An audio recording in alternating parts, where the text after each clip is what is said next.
може ли да ве прашам за TOEFL сертификатот? Зошто во Пловдив сте полагале, а не во Скопје, да речем?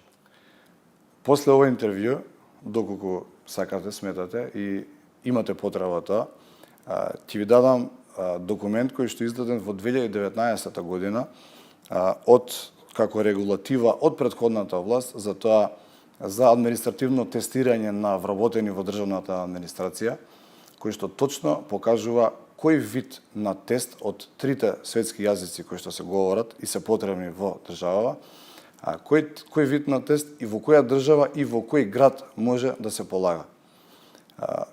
Што е спротивно на, не би сакал да го коментирам, преди ќе ви кажа дека не би сакал да навлегувам, но ќе ви го давам документот и може да го објавите, да го видите. Тоа е официјален документ од не ми текнува институцијата, не ми текнува како се викаше. Агенција веројатно за администрација. Да. Предпоставувам. Тој тест е положен во 2022 година, а не е сега. И беше најбрз начин како да дојдам до таа диплома, бидејќи таму имаше отворен термин.